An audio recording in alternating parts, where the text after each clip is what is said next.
আজকের লেকচারে আমরা দেখবো delete from ending of an array. Already কিন্তু বিগিনিংটা এর আগের লেকচারে দেখে নিয়েছি, যারা এখনো কনসেপ্টটা দেখোনি আমি এই ভিডিওর আই বাটনে তোমাদের প্লেলিস্টের লিংক দিয়ে দেবো। তোমরা সিকোয়েন্সিয়ালি এক জিনিসটাকে যদি দেখো তোমাদের কনসেপ্ট কিন্তু অনেকটা ভালো হয়ে যাবে। তো কিভাবে আমরা একটা অ্যারের এন্ডিং থেকে ডেটাকে ডিলিট করবো তা নিয়ে এই ভিডিওতে কথা বলবো। ধরে নাও আমাদের একটা অ্যারে রয়েছে, দিস ইজ দ্য অ্যারে। তো আমাদের এন্ডিং এলিমেন্ট কি আছে, যে 50 দেখতে পাচ্ছ, দিস ইজ আবার এন্ডিং এলিমেন্ট। এটাকে কিভাবে ডিলিট করতে হবে তার অ্যাপ্রোচটা দেখে নাও, খুবই সোজা। এর মধ্যে এমন কিছু কোনো ব্যাপার নেই, চোখ বুঝে তোমরা করতে পারবে। দেখো কি করেছি, জাস্ট আমরা ডিলিট তো আলটিমেটলি করতে পারি না, এর আগের ভিডিওতেও বলেছি। আমরা কি করব, এই যে লাস্ট যে এলিমেন্টটা 50, সেটাকে একটা ডেল নামক ভেরিয়েবলে স্টোর করে নাও। লোককে দেখাতে হবে না, তুমি যখন কোড চালাচ্ছ ইউজার দেখবে যে না ভাই ডিলিট হয়েছে। আমরা আলটিমেটলি কি করবো, সাইজটাকে n-1 রেস্ট্রিক্ট করে দেবো। মানে আমরা এন অব্দি লুপ চালাচ্ছিলাম, এন অব্দি লুপ চালাবো না আমরা। এখন নতুন যে সাইজ অফ দ্য অ্যারে হয়ে যাবে n-, মানে এইটুকানি এখন অ্যারে এলিমেন্ট। দেখো display all the element except the last one লেখাই রয়েছে। আর কিচ্ছু করলাম না, কোনো রকম ফরওয়ার্ড শিফটিং কিচ্ছু করতে হবে না।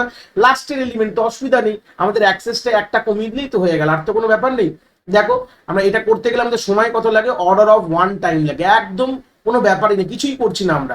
জাস্ট একটা ভেরিয়েবলে স্টোর করে ওটাকে ডিসপ্লে করে দেবো, তাহলে অর্ডার অফ 1 সময় লাগছে। আর নর্মাল প্রিন্ট করতে যা সময় লাগে এটা তো আমরা এই অ্যালগরিদমের পার্ট হিসেবে বলতে পারবো না। অ্যালগরিদমের পার্ট হচ্ছে এই ডিলিট করতে কত সময় লাগছে। তো ডিলিট তো করছিই না আমরা স্মার্ট ওয়াচ ওয়ার্ক করছি। আলটিমেটলি কি করছি, আমরা অ্যাক্সেসটা কমিয়ে দিচ্ছি। আমরা যখন পরবর্তীকালে অ্যারেকে যখন দেখাবো তখন আমাদের 0 থেকে n-1 চলবে। আমরা জাস্ট অ্যারে এলিমেন্টগুলো প্রিন্ট করবো, ব্যাস হয়ে গেল।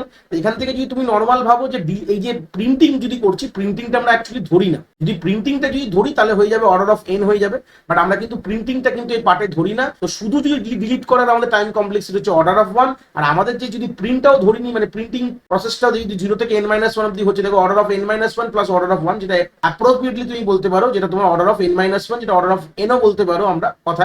কিন্তু আমরা যেহেতু ডিলিটের কথা যদি বলছি, শুধু ডিলিট করতে কিন্তু আমাদের অর্ডার অফ 1 কিন্তু সময় লাগে, ঠিক আছে। তো এখান থেকে আমরা যদি এইটাকে যদি রেখে দিই এই জায়গাটায়, মানে এখান থেকে যদি লিখি অর্ডার অফ n কখন লাগবে, যখন আমরা এই প্রিন্টিং স্টেটমেন্টটাকে ইনক্লুড করবো। কিন্তু আমাদের কোডে দেখলে আমরা প্রিন্টিং করছি, ইনপুট নিচ্ছি, সবগুলো তো আমরা করবো না। আমাদের শুধু অ্যালগরিদমের সময় কত লাগছে যদি বলি, তাহলে কিন্তু এটা অর্ডার অফ 1 কিন্তু তোমাদের সময় লাগবে। কোডটা একটু গো থ্রু করে নাও। মোটামুটি এই কোডের প্রথম দিকগুলো তো মোটামুটি সমান আছে, যেখানে আমরা কিছু ভ্যারিয়েবল ইনিশিয়ালাইজ করছি, অ্যারে করছি, সাইজ ইনপুট নিচ্ছি, অ্যারে এলিমেন্টটাকে আমরা ইউজার থেকে ইনপুট নিচ্ছি, এগুলো তো বেসিক।